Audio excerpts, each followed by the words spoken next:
12 June 2025 দুপুর 1:38 in contemporary Times আমাদের দেশের ইতিহাসে একটা মহা বিপর্যয়ের সন্ধিক্ষণ। আমরা সবাই জানি, আপনারা সবাই জানেন, যখন কালকে দেখলাম একটা জ্বলন্ত অগ্নিকুণ্ড একটা মেডিকেল কলেজ হস্টেলের ছাদের উপরে আছড়ে পড়ল, আর প্রায় 240 জন কাছাকাছি মানুষের সঙ্গে সঙ্গে যারা সেই অগ্নিকুণ্ডে, একজন বাদ দিয়ে যারা সেই অগ্নিকুণ্ডের মধ্যে জ্বলে পড়ে ছাই হয়ে গেলেন, তার মধ্যে কম বেশি জনা দশেক একেবারে নিরীহ ডাক্তার বা ডাক্তারি পড়ুয়া ছেলেমেয়েরা, তারাও এই বিপর্যয়ের বলি হলো।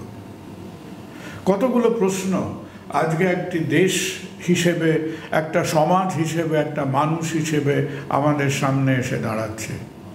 প্রথমত, আমরা সবাই জানি যে যতই সেটা শুনতে ভাল লাগে না, একটা বিশ্রী খবর যে এয়ার ট্রান্সপোর্ট বা এভিয়েশন, ঠিক যেমন রাস্তায় গাড়ি চালাতে গেলে গাড়ির অ্যাক্সিডেন্ট হয়, যেরকম আপনি যদি হাজারো হাজারো লক্ষ লক্ষ কিলোমিটার ট্রেন চালান, ট্রেন অ্যাক্সিডেন্ট হবে, ঠিক সেই রকম in the aviation world air crashes আর এয়ার অ্যাক্সিডেন্টস প্রায় অনিবার্য।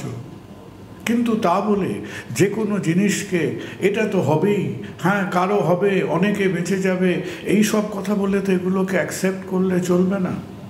2025-এর কথা চিন্তা করুন। 2025-এ এর মধ্যে প্রায় 16টার ওপর মেজর এয়ার অ্যাক্সিডেন্টস পৃথিবীতে হয়ে গেছে। আর আনুপাতিক গড়টা দেখবেন যে এখন পৃথিবীতে চারিদিকে যত হাজারো হাজারো ফ্লাইট প্রতিদিন আসছে, যাচ্ছে, নামছে, তার মধ্যে প্রায় বছরে আপনার মেজর, এর মধ্যে ছোটোখাটো plane, personal plane, helicopter crash, এগুলো মানুষ গোনে কিনা জানি না, কিন্তু মেজর এভিয়েশন ডিজাস্টার্স বছরে গোটা 30 প্রায় একটা বাৎসরিক অ্যাভারেজ হিসেবে হতে থাকে। তাই এবছরটাও চিন্তা করুন যে জুন মাস অবধি যদি অলরেডি 16টা হয়ে গিয়ে থাকে, this is also an average. তাহলে প্রশ্ন হলো যে আমরা কি করে আজকে যখন নিজেদের মনে প্রশ্নগুলো আসছে, তখন আর উই ব্রেভ এনাফ, আমাদের মধ্যে সেই চিন্তা ভাবনার শক্তি এবং স্বচ্ছতাটা আছে কিনা, যেখানে আমরা প্রশ্নগুলো করতে পারবো এবং আমরা চেষ্টা করব যে at least in the context of our country আমরা কিভাবে আমাদের এভিয়েশন স্ট্যান্ডার্ডটাকে, সেফটি স্ট্যান্ডার্ডটাকে আমরা বাড়াতে পারি। সারা ভারতবর্ষে 103 না 110খানা এয়ারপোর্ট আছে। সারা ভারতবর্ষে গোটা 700 থেকে 800টার মতো এয়ারক্রাফট আছে। এই কিছুদিন আগে অবধি সারা ভারতবর্ষে মাত্র 300টা প্লেন উঠত। আমরা কি চাইছি? আমরা চাইছি যে 2030-এর মধ্যে আমাদের দেশের আকাশে, আমাদের মানুষের মধ্যে এত চাহিদা, কাজ কর্ম, অর্থনীতি, ব্যস্ততা, সব কিছু নিয়ে আমরা চাইছি যে এই 750 প্লেনের সংখ্যাটা বেড়ে হোক 3000 মতো। আমরা চাইছি এই 100টা 110টা এয়ারপোর্ট বেড়ে হোক 200-250 এয়ারপোর্টের মতো। তাই শুধু তো হন করে ফেলো করি মাকোতেল গায়ে পয়সাগুলো ফেলে দিয়ে প্লেন কিনলে আর কতগুলো বিল্ডিং আর শেড তৈরি করে এয়ারপোর্ট তৈরি করলে চলবে না। আমাদের সেফটি স্ট্যান্ডার্ডস, এয়ারপোর্টের মধ্যিকার যে ইনফ্রাস্ট্রাকচার, এয়ারপোর্টের চারিদিকে যে ব্যবস্থা, এয়ারপোর্টের চারিদিকে যে পরিবেশ, যে ক্লিয়ারেন্স হওয়া দরকার, এগুলো সম্বন্ধেও তো ভাবতে হবে। প্রথমত কয়েকটা প্রশ্ন যেটা সবার মনে ঘুরছে, আপনাদের সবার মতো আমাদেরও কাজে কর্মে, কখনো কখনো ছুটিতে এয়ার ট্রাভেল তো করতেই হয়। তাহলে আজকে দাঁড়িয়ে এই কয়েক ঘন্টা পরে, এখনো 24 ঘন্টা কাটেনি, কি প্রশ্ন আমাদের সামনে আছে। প্রথমত একটা কথা অন্তত আমি একটা সাধারণ সাদামাটা লোক হিসেবে বিশ্বাস করি, যে প্লেনের ইন্টারনাল মেনটেনেন্সে গণ্ডগোল আছে, সেই প্লেনে এক্সটার্নাল, তার স্ট্রাকচারাল মেনটেনেন্স, তার মেকানিক্যাল মেনটেনেন্স, তার ইঞ্জিনিয়ারিং মেনটেনেন্স কেমন, সেই নিয়েও কিন্তু আমাদের প্যাসেঞ্জারদের মনে অনেক প্রশ্ন থাকে। এই যে প্লেনটি, যে কোনো প্লেন আজকের দিনে, যে কোনো জেট এয়ারক্রাফট দু রকমের হয়। প্যাসেঞ্জার জেটস যেগুলো আমরা রোজকার চড়ি, এই দিল্লি, বোম্বে, কলকাতা, দিল্লি, চেন্নাই, ব্যাঙ্গালোর ঘুরতে, এগুলোকে বলে ন্যারো বডিড। খেয়াল করে দেখবেন দুদিকে তিনজন বসে, মাঝখানে একটা প্যাসেজ থাকে, তাকে বলে ন্যারো বডিড জেট। আমরা যখন যেরকম এখন দেখছি বোয়িং 737, A320, A321, এগুলো ন্যারো বডিড জেট। যেগুলো আরও দূরে যায়, যেগুলো লং ডিস্টেন্সে যায়, সেখানে খেয়াল করবেন প্লেনের সিটিংগুলো চেঞ্জ করে, কিন্তু বেসিক্যালি চওড়া বেশি, লম্বা একটু বেশি, মাঝখানে দুখানা আইল থাকে, তাদের বলে wide bodied aircraft. Wide bodied এয়ারক্রাফটে আপনার সাধারণত 3 4 3 কি 3 এইরকম একটা সিটিং অ্যারেঞ্জমেন্ট থাকে। এই যে ওয়াইড বডিড এয়ারক্রাফটগুলো, যেগুলো বেশিরভাগ লং ডিস্টেন্স, আরও অনেক দূরে যেতে পারে, অনেক বেশি ফিউয়েল ক্যারি করতে পারে, এবং তাদের যে ন্যাভিগেশনাল এবং যে ইনস্ট্রুমেন্টেশন থাকে, সেগুলোর মধ্যে প্রচুর সোফিস্টিকেশন থাকে। এখন ইতিহাসে পড়ে যাব, এই যে কালকের যে প্লেনটির বিপর্যয় ঘটলো AI-171, সেটা ছিল আমাদের 787-8 সিরিজের। -8 কথাটার মানে কি, আপনার যে কোনো জিনিস যেমন মোবাইল ফোন কেনেন, তার 2-3 রকম ভেরিয়েন্ট থাকে। 787-এর 3টে ভেরিয়েন্ট আছে, 787-8-9-10। এক একটার থেকে এক একটা সিটিং ক্যাপাসিটিতে বা সাইজে একটু বড়, যেগুলো আরও লং ডিস্টেন্স যেতে পারে, তার ফিউয়েল ক্যাপাসিটিও একটু বেশি থাকে।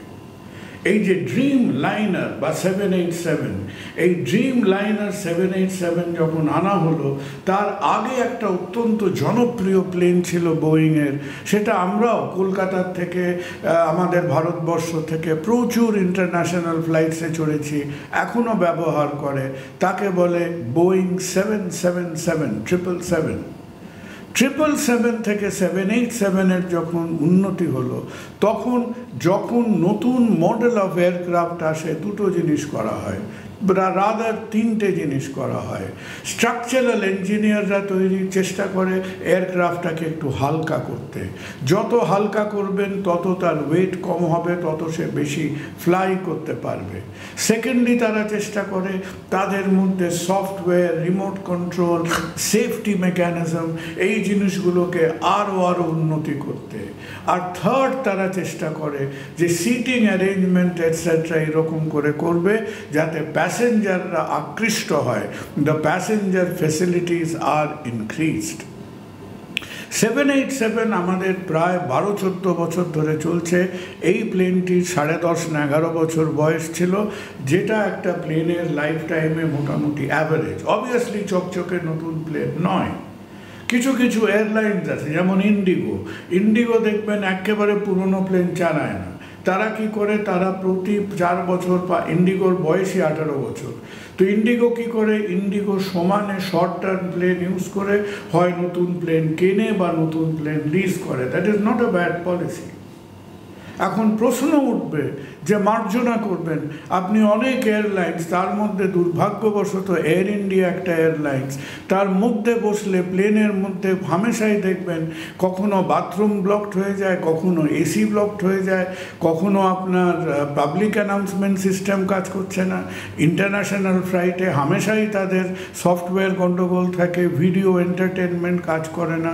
তাহলে এই প্রশ্নটা তো ওঠা অস্বাভাবিক নয় যে প্লেনের ইন্টারনাল মেনটেনেন্সে সো ফ্রিকুয়েন্টলি, হামেশাই যদি ভেতরে এতগুলো মেনটেনেন্স গলদ থাকে, তাহলে প্লেনের স্ট্রাকচার, সফটওয়্যার, তার ফিউসেলাজ, তার ইঞ্জিন, তার প্রপালশন, তার ওয়ারিং, তার ফেল সেফটি মেকানিজমে কি মেনটেনেন্সটা তার চাইতে খুব ভালো হচ্ছে? এটা কিন্তু একটা সাধারণ মানুষের প্রশ্ন, এবং আশা করি এয়ারলাইন্সরা কোনো একটা সময় এই প্রশ্নের উত্তর দেবেন।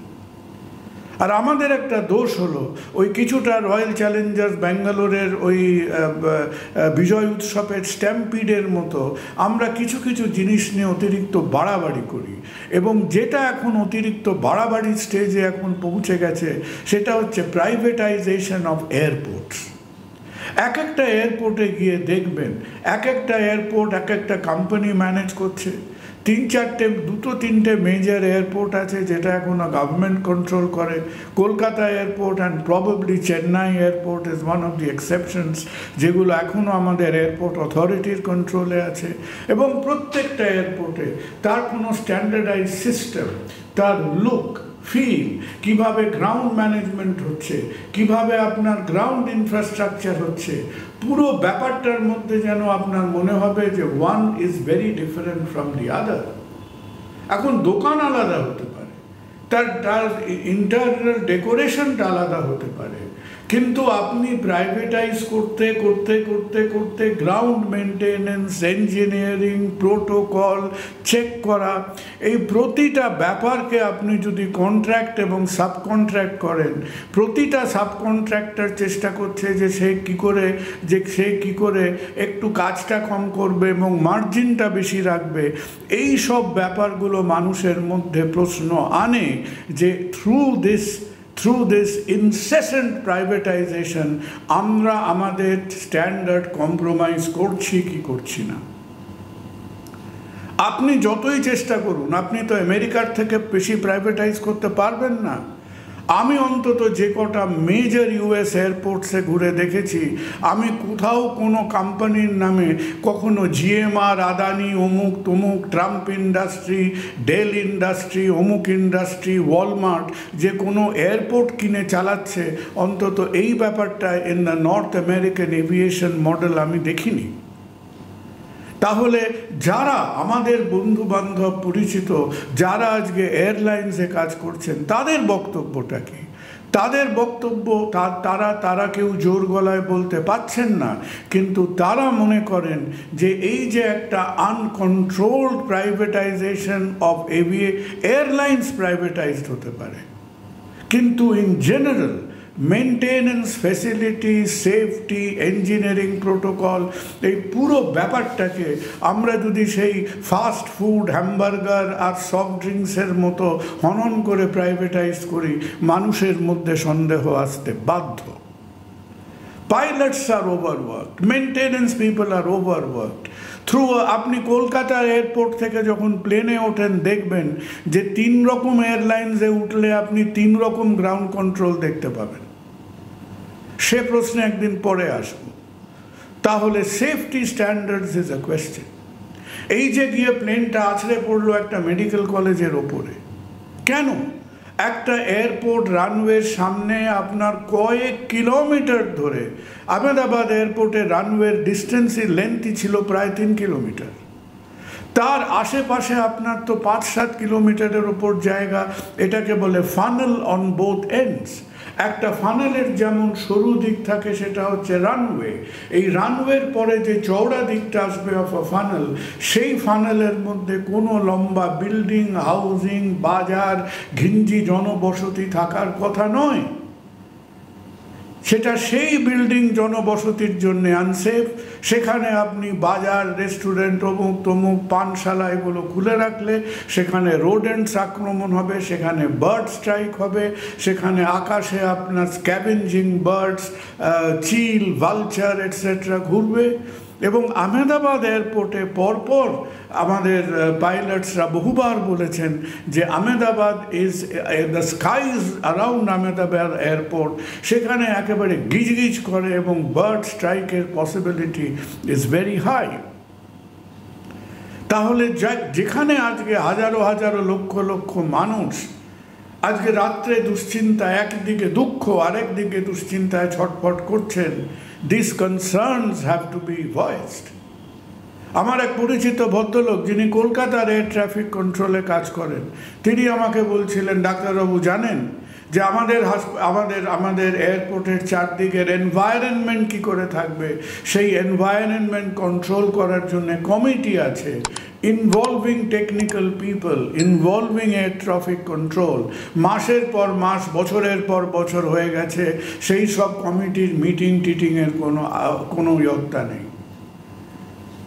তো ডাক্তাররা এমনিতেই বহু ঝামেলা দুর্ভাগ্যের মধ্যে থাকেন, এখন মেডিকেল কলেজ ডাক্তারি হোস্টেলের মাথার ওপরে প্লেন ভেঙে পড়বে, তাতে আপনি বিচলিত হতেও পারেন, নাও হতে পারেন।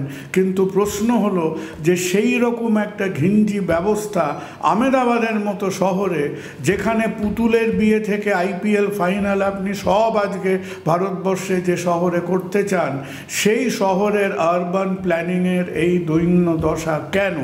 That is a very important question.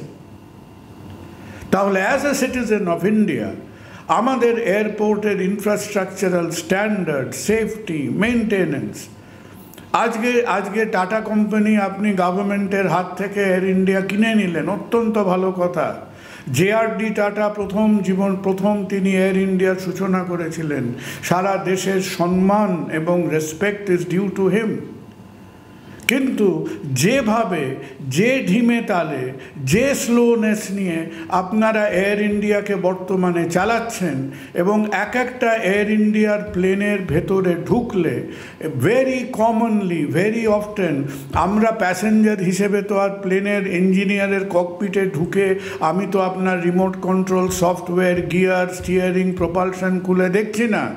কিন্তু এয়ার ইন্ডিয়াকে এই সত্যটা স্বীকার করতে হবে যে প্লেনের ভিতরে যদি আপনার একটা জরাজীর্ণ মেনটেনেন্সের অবস্থা থাকে, তাহলে মানুষের একটা প্রশ্ন ওঠে যে what is happening to the engine infrastructural standards of the plane. আপনারা একটা ভেবে দেখুন, ডিজাস্টার্স হবে, কিন্তু যে প্লেনটা নিয়ে একজন যাত্রী একটা ভিডিও ছাড়েন এবং বলেন যে প্লেনটা তার 3 ঘন্টা আগে একটা ফ্লাইট করে এসে তার এসি কাজ করছে না, তার ইন্টারনাল কমিউনিকেশন কাজ করছে না, তার মধ্যে যদি বেসিক ইঞ্জিনিয়ারিং ফ্ল থাকে, সেই প্রশ্নটা কি করা ভুল?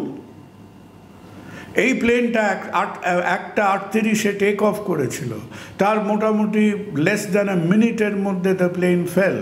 টেক অফে প্রায় 25 মিনিটের ওপর ডিলে হয়েছিল। মানুষের মধ্যে প্রশ্ন থাকতেই পারে যে ডিলেটা কেন হয়েছিল, কোনো স্ট্রাকচারাল ফল্ট দেখা গেছিল কিনা। এই যে ভিডিওটা এখন লোকের হাতে হাতে ঘুরছে, এই ভিডিওটার মধ্যে কতগুলো প্রশ্ন আসছে। আমরা যারা মোটামুটি একটা এলিমেন্টারি লেভেলে, কমন সেন্স লেভেলে ফিজিক্স পড়াশুনো করেছি, কিছুটা মেকানিক্স, ডাইনামিক্স পড়াশুনো করেছি, প্রথমত আমি শুনলাম যে সিএনএনের যিনি এভিয়েশন এক্সপার্ট তিনিও এই প্রশ্ন করছেন, যখন টেক অফ করছে প্লেনের টেক অফের যে নোজ অ্যাঙ্গেলটা থাকার কথা, সেই নোজ অ্যাঙ্গেল নর্মাল নোজ অ্যাঙ্গেলের থেকে প্রায় 10-15 ডিগ্রি কম। কেন? সেই আর্লি স্টেজে কি পাওয়ারের সমস্যা হয়েছিল? আর যে জিনিসটা প্রত্যেককে ভ্যাবাচাকা খাইয়েছে, যে প্লেন টেক অফ করে গেছে, টেক অফ করার স্পিডটাকে বলে V1 speed. V1 speed attain করে plane has lifted off the ground. সেই লিফট অফের পরেও তার ল্যান্ডিং গিয়ার নামানো ছিল। কেন? ল্যান্ডিং গিয়ার সেই স্টেজে নামানো থাকার কথা নয়। আর প্লেনের উইংসের সামনে এবং পিছনে যে ফ্ল্যাপগুলো থাকে, সেই ফ্ল্যাপগুলো টেক অফ এবং ল্যান্ডিংয়ের সময় একটা বেসিক পজিশনে থাকে, সেই ফ্ল্যাপ পজিশনেও মিস্টেক দেখা যাচ্ছে। সো এখনও অবধি যে পয়েন্টার যেগুলো হচ্ছে, সেটা বার্ড স্ট্রাইকের জন্য হোক, সেটা abrupt engine failure, fuel supply ফেলিয়ারের জন্য হোক, যে একেবারে the instant of take off থেকে প্রবলেম ছিল, সামথিং হ্যাপেন। আমরা সবাই এখন ব্ল্যাক বক্সের দিকে চোখ দিয়ে বসে আছি। ব্ল্যাক বক্সটা দেখেছেন, এই যে ছবিগুলো দেখেছেন, সেই মেডিকেল কলেজের হস্টেল থেকে পেশেন্ট, এই প্লেনটার আপনার ব্যাক হাফটা ঝুলে রয়েছে দেখা যাচ্ছে। ব্ল্যাক বক্সটা ওই রেয়ার হাফ অফ দ্য এরোপ্লেনে থাকে। সুতরাং বিপর্যয় তো যা হবার হয়েই গেছে, দের ইজ সাম হোপ যে হয়তো সেই ব্ল্যাক বক্সটা খুঁজে পাওয়া যাবে, because black box is normally there in the rear half of an aircraft. প্রশ্ন অশেষ, প্রচুর প্রশ্ন মানুষের মনে ঘোরাফেরা করছে। অনেকে ভাবছেন যে পাখির সঙ্গে কি, পাখি দেখে পাইলটরা ঘাবড়ে যায় না, যেভাবে একটা জেট প্রপালশন ইঞ্জিন কাজ করে, আমরা যদি এই চিল, ভালচার, বিশেষ করে বড় বড় পাখিদের সেখানে থাকতে দিই, একটা জেট ইঞ্জিন কাজ করে because it sucks in the air suck করে সেই গরম হাওয়াটাকে টারবাইনের মধ্যে দিয়ে ঘুরিয়ে সেটাকে একটা প্রচুর এনার্জি প্রডিউস করে। That is the principal of A jet engine. একবার আপনি যদি বার্ডটাকে সেই টারবাইনের মধ্যে সাক করে নেন, পুরো টারবাইন সিস্টেমটা ছিন্ন ভিন্ন হয়ে যাবে, সেখান থেকে ফ্রিকশন জেনারেটেড হবে। The engine which is attach to the wing, তার পাশেই উইং, সেখানেই প্লেনের তেল রাখা আছে, স্লাইটেস্ট এক্সপ্লোশন পুরো জিনিসটা একটা চতুর্গৃহের মতো জ্বলে উঠবে। Bird strikes do happen. 2010-এ যেটা সিনেমাটা টম হ্যাঙ্কস করে বিখ্যাত হয়ে গেলেন, ক্যাপ্টেন সালির জীবন, সেখানে নিউ ইয়র্কের ওপরে ডাবল বার্ড স্ট্রাইক হয়েছিল একই সময়। ডাবল বার্ড স্ট্রাইক হতেই পারে, আপনি চিন্তা করে দেখুন, প্রচুর চিল ভালচার ঘুরে বেড়াচ্ছে, তার মধ্যে বেচারা প্লেনটা গিয়ে পড়লো, তার মধ্যে এই দুটো engine separated by few feet, তার মধ্যে দুটো বার্ড সাক করে নেওয়া is not abnormal at all. তাহলে দায়িত্বটা কার? দায়িত্বটা হচ্ছে তাদের, সেই দেশের, সেই জায়গার লোকাল গভর্নমেন্টের, যে সেই এনভায়রনমেন্টে, সেই জায়গায় যাতে আমি একটা পরিচ্ছন্নতা, সেফটি মেনটেন করতে পারি, যেখানে ওই আকাশে সমানে চিল ভালচার কাক ঘুরে বেড়াবে না। দায়িত্বটা আমাদের যে একটা এয়ারপোর্টের পেরিমিটারের মধ্যে, কয়েক কিলোমিটারের মধ্যে আমি ঘিঞ্জি বাড়ি, 6 তলা 7 তলা মেডিকেল কলেজ, হস্টেল, বড় বড় বাড়ি আমি করতে দেব না, কারণ অ্যাক্সিডেন্টস ক্যান স্টিল হ্যাপেন। আজকে ভারতবর্ষের একজন সাধারণ মানুষ হিসেবে ভালো লাগছে না। আমরা কুম্ভ মেলা করতে গেলে লোকে পাদকপিষ্ট হয়ে মরে যাচ্ছে। আমরা একটা IPL-এর পরে এমন মাত্রাধিক একটা লাফালাফি করতে শুরু করলাম, সেখানে তো বোধহয় বলছে 11 জন, অন্তত গোটা 50 জন তো প্রায় মাংসপিণ্ড হয়ে বেরিয়ে এসছেন, তার মধ্যে খেলোয়াড়রা হাতে কাপ নিয়ে চুমু খাচ্ছে। আর আজকে ভারতবর্ষের বড় বড় বিরাট কোম্পানিরা, আপনারা যদি কেবল পাংশুটে মুখ করে, একটু দুঃখ মুখ করে টেলিভিশনে 2 মিনিট সমবেদনার বাণী ছেড়ে আজকে বসে থাকেন এবং ভাবেন যে ওই বছরে যে প্রতি 1 মিলিয়ন প্যাসেঞ্জার মাইলসের মধ্যে 0.3 কি 0.5 এয়ার ক্র্যাশ তো হবেই, তাতে আমার শেয়ার মার্কেট ড্রপ করবে না, তাতে আমার ভ্যালুয়েশন কমবে না, আজকে আমি একটা বিরাট কোম্পানি, সেই ধাক্কাটা আমি হজম করে নিতে পারবো, আশা করি আপনাদের চিন্তাভাবনাগুলো সেই লাইনে কাজ করছে না।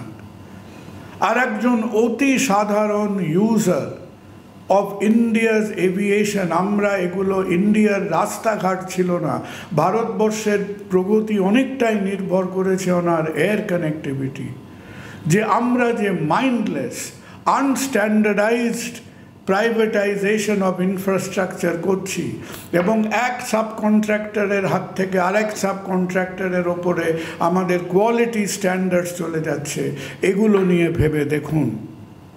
ভারতবর্ষে আজকে 800 থেকে 3000 প্লেন কবে হবে, তার থেকে আরও বেশি মৌলিক প্রশ্ন হলো যে ভারতবর্ষ তার স্মরণীয় ইতিহাসের মধ্যে আর একটা এয়ার ইন্ডিয়া 171 দেখতে চায় না। নমস্কার।